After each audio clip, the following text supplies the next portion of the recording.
All right, so we are going to finish up with our chapter 9 chart. We talked about wine and beer last class. We're going to finish up with the spirits this class. Again, if you are in person, I'm going to assume that your whole chart is filled out, so I'll just go and manually enter your grade into Canvas. If you want to upload a picture of it, you can, but you don't have to. If you are absent for today, then in order to get credit for the assignment, you need to listen to the video and fill out your chart and take a picture of it and upload it to the assignment. All right.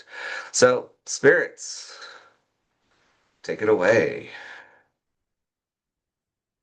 Okay, so for production method, it's raw materials distilled that are fruits, veggies, dairy. Distillation are conversions of a liquid into vape that is condensed back into liquid form.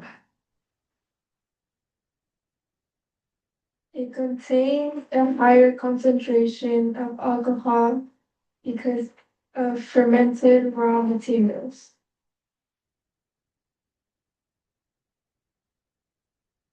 It allows also, sorry, the temperature is 100 degrees Celsius or 122 degrees Fahrenheit, but below boiling point of ethanol, and then it's 75.5 Celsius or 173.3 Fahrenheit.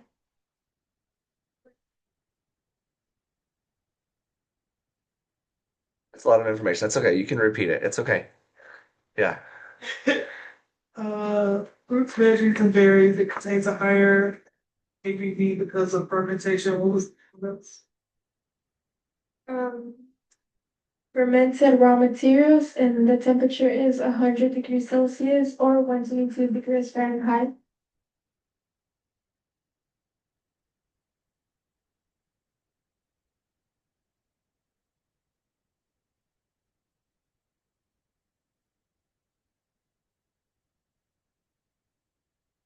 Already? Yeah. And then the key flavor structure elements. The ABA percent is 40%, which has a range of 35 to 95%. The stronger they are, the smaller the quantities, and prices go up. Stronger they are, smaller the quantities, right, and price goes up.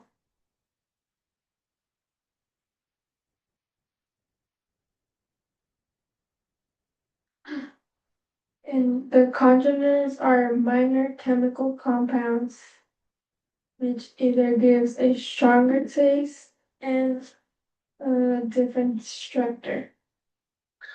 So, also, as you're writing, just keep in mind when we talk about alcohol, the alcohol percentage, with beer and wine, it's usually listed as a percentage, right?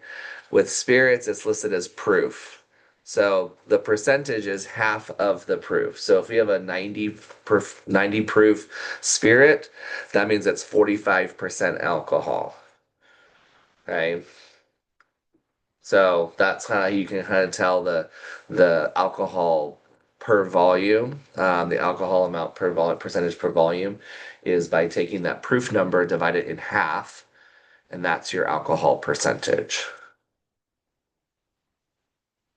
All right, next one. The legal services standards is what are the three primary service styles are neat on the rocks or mixers for each period. It provides equipment needed like glassware, ice, mixtures, and garnishes. So those three styles are neat. Yeah, that you're right. Neat. On the rocks or Okay. mixers for each. Yeah. So what is neat? Right. Means there's nothing in it. It's just that spirit, right? On the rocks is Ice. Okay, not rocks. It's ice. Okay. And then we can mix them up as well into cocktails or mixed beverages. Good. The flavor perception is driven by raw materials, production methods like fermentation and distilled aging, resulting in unique composition of congeners. Bless you. Thank you. Resulting in what? In unique composition of congeners. Okay. Can you spell that last word? Because I'm not hearing it. Sorry. It's CONGENERS. Congeners. That's interesting. I'm not familiar with that one. I'm gonna look it up. It's flavor. Okay. Okay, number 4 is storage and cellular condition. So, do spirits need refrigeration? No, they do not need to be refrigerated.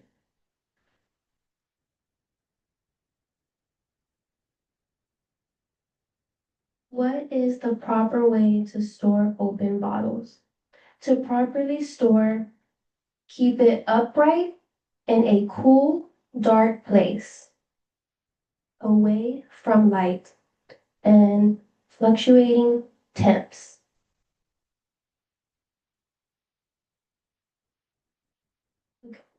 And stable temp between 55 to 60 Fahrenheit.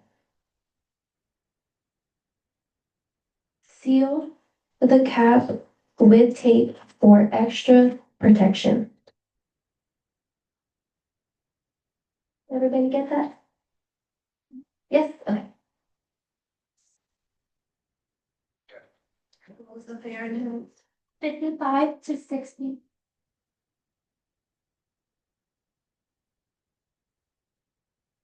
All right. This is the last one. Okay. Go ahead.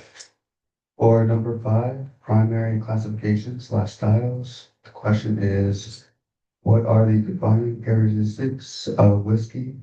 Grain-based aging versus vodka neutrally based. List 2 main types of spirits. The 2 main types of spirits are 1, distilled spirits, and 2, compound spirits.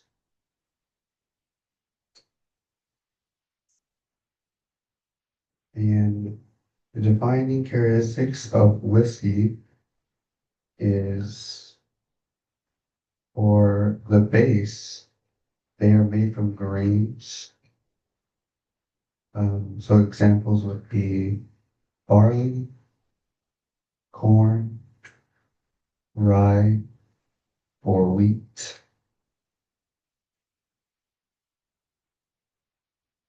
And for the production style for whiskey, they are distilled and then aged in oak barrels.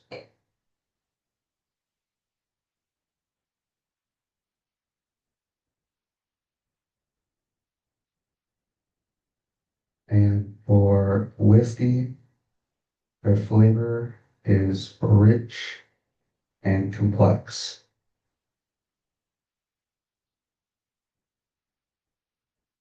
What other besides whiskey? What's another general category of spirits? Bourbon. Okay, good. Vodka, tequila, brandy, rum, scotch. What are we missing? Gin. Gin. That's the one we're missing. Yep. Okay, and they're all based primarily on the starting ingredient that is then fermented and distilled. Whether it's fruit, grains, potatoes, whatever it started with, that's usually the foundational base, and then that is made. Now, you also have specific, just like in wine, where you have regionals. So things like champagne can only be called champagne if it comes from Champagne, France. Okay. If it's not from Champagne, France, then it's a sparkling wine. Okay. If it is tequila, then it has to come from a specific region and it has to use the agave plant. And otherwise, it's Just Steve. what's that? It just The still of agave? Okay. Okay. So if it's not from that specific region, okay. You also have mezcal. Mezcal is whew, it is strong. I went to a mezcal tasting and they only gave us a tiny bit and I was like, that's not that much. It was more than enough. But yeah, so then same thing with wine, okay, champagne. We also have Pinot Grigio, which is a white wine, a white grape from Italy. But then if it's not from Italy, it's a Pinot Gris, which is Gris. Okay. Um, if it's a Syrah, then it is outside of Australia. If it's a Shiraz, then it's the same grape. It's just in Australia. Same thing with Bordeaux, comes from the Bordeaux region of France, and that is a red blend that's specific for that region of France. But if it's outside of France, then usually they'll call it a red blend or a Bordeaux blend. But it's not the actual region. Okay. And so, just something to keep in mind as you are looking at all the different types of um, alcohol, spirits, wine, a lot of that stuff, if it comes from that specific region, then it usually has a little bit of a higher price point because there's some notoriety or some prestige from it coming from that specific region. Um, all right. We didn't talk, I didn't assign a group about dealing about mocktails, but mocktails is one of the biggest trends that's happening right now in the hospitality industry. What is a mocktail? It's non-alcoholic, okay? Um, So mocktails have been around for a long time, right? We used to call them virgin drinks. So like a virgin strawberry daiquiri, a virgin pina colada, basically without the alcohol in it. Okay. I mean, a virgin strawberry daiquiri is essentially a strawberry smoothie. Right? But I think one of my favorite mocktails, and I don't know why, maybe this kind of takes me back to my childhood, is a Shirley Temple. Literally just Sprite and grenadine, right? But it's pink and it looks cool and it's fun to ask for a Shirley Temple. Um, but anything that really is non-alcoholic, but maybe is mixed in some way with fruit juices, um, just basically taking the cocktail, subtracting the alcohol out of it. But now we also even have zero proof alcohol. So non-alcoholic spirits that have those kind of similar flavor profiles that allow you to create the similar flavor profile of a drink without the alcohol in it. Because I read a report somewhere that alcohol consumption is actually decreasing um, with some of the generations. And I thought that was really interesting. But so with the mocktails, they can be something as simple as a Shirley Temple, where it's, you know, basically two mixers, or it can something be something that's really elaborate. Recently, last fall, we had an opportunity to go to a restaurant called Nicosi. Is anybody familiar with Nicosi? It is a restaurant. It's a dessert restaurant downtown, actually in the Pearl area at the Pullman Market. It's about, I would say, I think the mocktail service is I think about $100 or $125 per person. So it's definitely a special occasion. Okay. They, when you walk in, they give you a piece of tape that covers your phone cameras because you're not allowed to take any pictures at all while you're in there. no pictures. The idea is that you're supposed to be present the entire time, okay, and in the moment without having to be focused on taking pictures. It's a really cool, let me share my screen and I will. Um,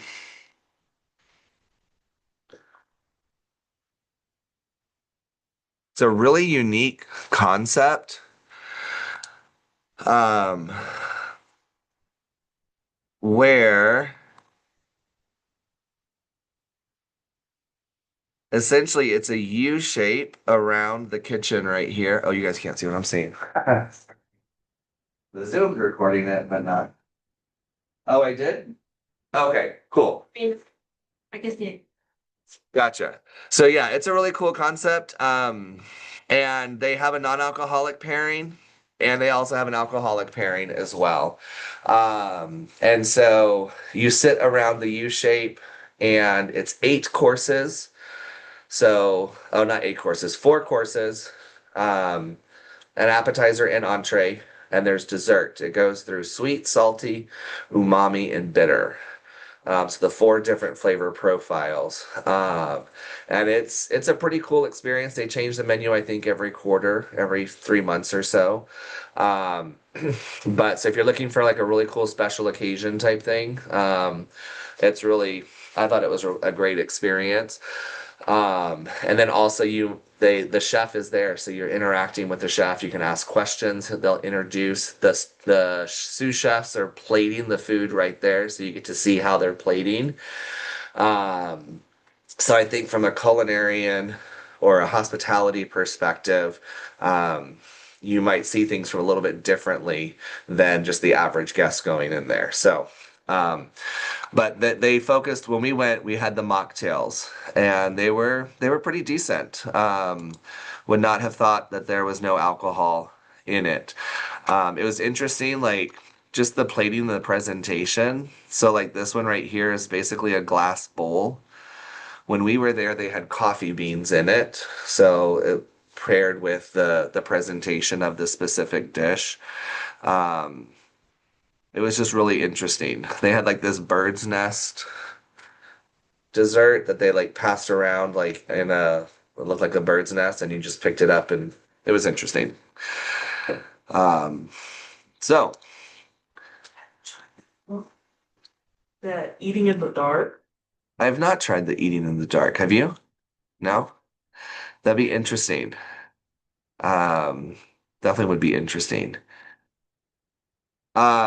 So yeah, so and I would say mocktails in general, um, is an opportunity for us to, I mean, the different unique, the more creative and the more unique you get, the cost is going to go up, right? But if you have just basic, simple mocktails with some fruit juice, and some grenadine, what's that? and then makes just Yeah, I mean that's something that you can definitely capitalize on. It's not expensive ingredients, but you can definitely kind of capitalize on that and increase your profits by selling those mocktails.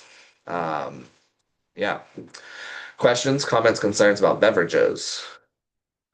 There's a lot that goes into beverages. There are people that their entire career is focused on just beverages or even just one type of beverage, right? So, wine, you have the sommeliers that you can get certified and you can increase your education and your certification levels as sommeliers. Um, there was a restaurant I went to that there was a sommelier on staff, and so their whole job is to go around to each table and recommend wine that's going to be paired with the food that the guests have ordered. And so understanding those flavor profiles and how it impacts the way we experience the food as well, beverages can play a huge role in that. Even to the point where one of my most favorite red wines that I had this winery downtown. One of my most favorite red wines that they had on their menu. We did a tasting, and they had like a charcuterie plate, And so the sommelier was like, taste the red wine. And I was like, of course, it's my favorite. It's awesome. She's like, now eat an olive and then taste the red wine again. And I almost spit the wine out. It was so gross. And I was like, you almost ruined that wine for me because of that olive. But now I know never to eat the olive and then drink the wine because it completely changes the flavor profile. So I thought it was really interesting to see how that can have an impact.